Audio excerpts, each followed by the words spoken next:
Hello, good folks of Crosby, and welcome to the first ever episode of Texas Tailgate Talk. We're here with Mr. Josh Ward. I'm Cody Casey, Cameron Rivas here at the Crosby Fair and Rodeo grounds. We're looking forward to tonight's show. Josh, how are you? Good, doing good, man. How are y'all? Man, can't complain. Josh, thanks for being with us. I know you had your day in the rodeo. Why don't you tell us a little bit about that? Oh yeah, I spent a little time rodeoing.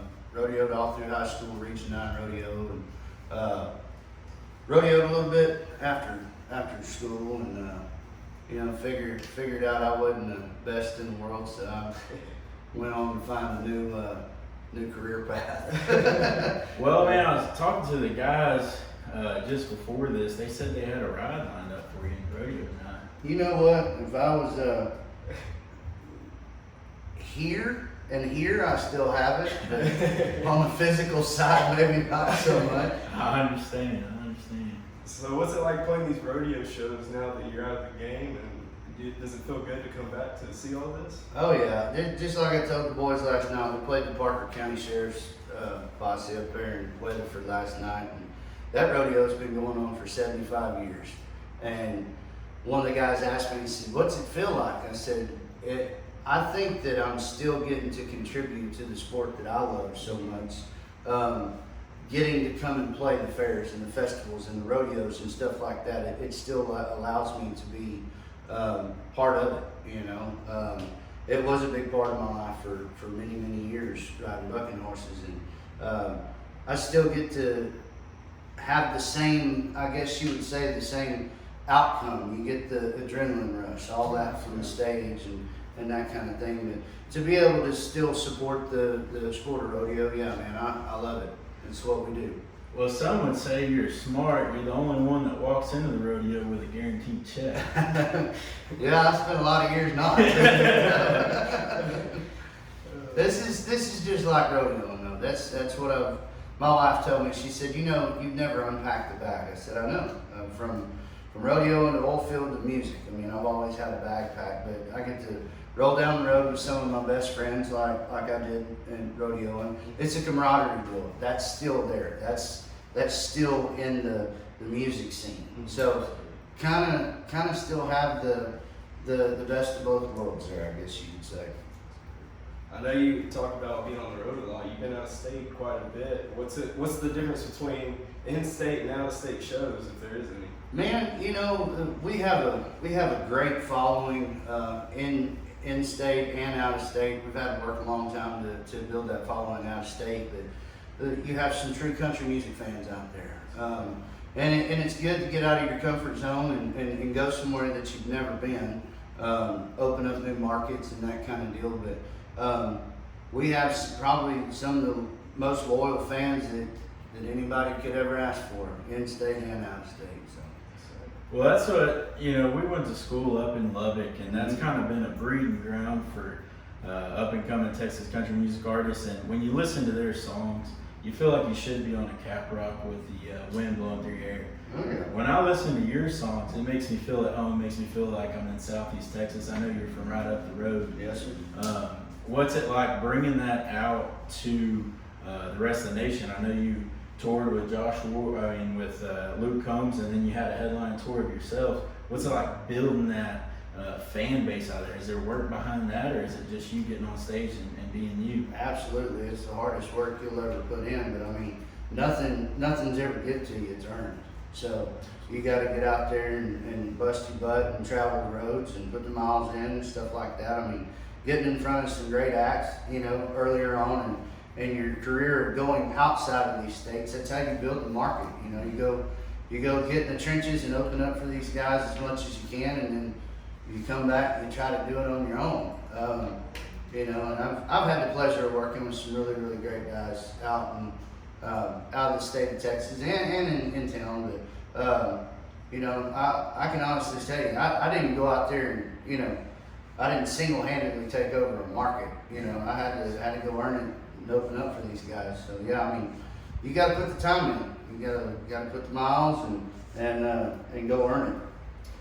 Cody had mentioned that you're from around the area. I heard on one of the podcasts you were on, you had said that you had a song about Huffman, Texas. Can you tell us about that? So, Rain Out Hangout was one of the songs earlier on in my career that people asked me, and they're like, "Man, this sounds like a place." I said, "It was a place. Like it was a bar. It was a beer joint. I think I had my diapers changed a few years ago, but pretty rough joint. But that's where all the guys that were either in the logging field or in the oil field or whatever, whenever they got rained out, that's where dads and uncles went, right there, to drink cold beer and tell lies around the tabletop, But yeah, that was right down the road from Huffman. Yeah, I know a few places like that. Cody, you also mentioned that you had the chance to play some pretty big shows. I was wondering if that gave you the opportunity to meet someone that you were a little starstruck by, or someone you grew up listening to and you got the chance to meet. I mean, only time I've really ever been starstruck, man, was when I got to work with Daryl Singletary. I mean, that was pretty big for me. Just because, and Chestnut and all those guys, they're friends of mine now. Daryl was a very great friend of mine. We lost a good one when we lost him. But Chestnut, Bird, all those boys, I mean, they're my buddies now, but I grew up listening to them. Starstruck, I mean, it takes a lot for me to get starstruck over something, but if the artists are good and they got great songs, I mean, all you can do is have mad respect for them. So I don't know about starstruck, but I respect them.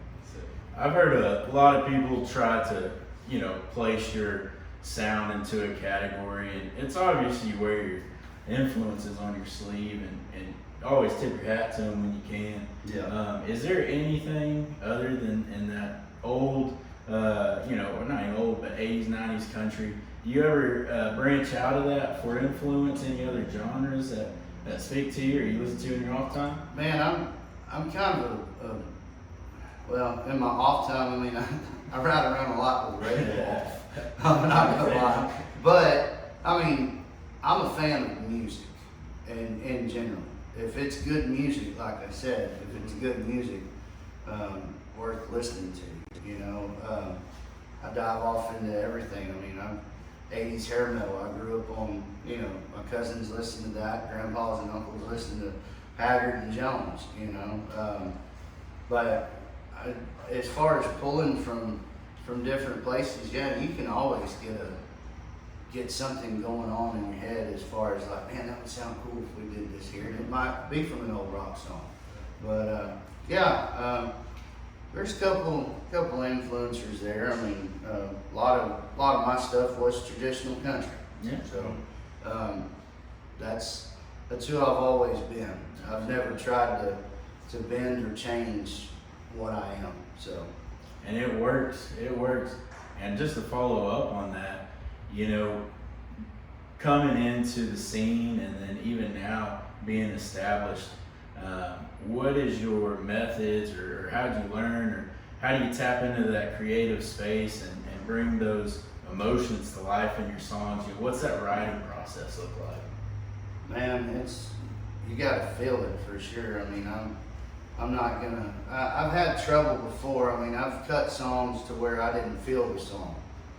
And those weren't the songs for the record. Because you gotta go stand out on that stage and make everybody believe it for 90 minutes.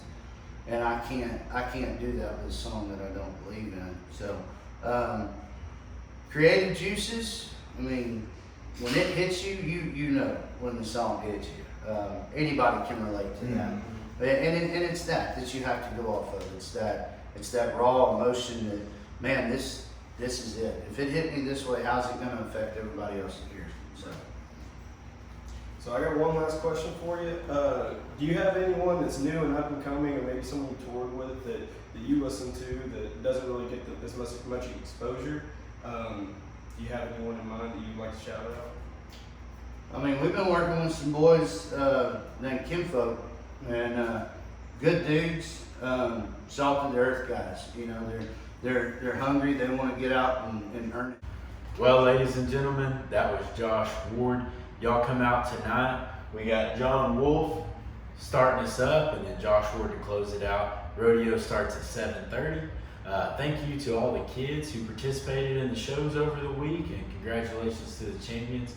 You can get your tickets online at crosbyrodeo.com or get them at the gate.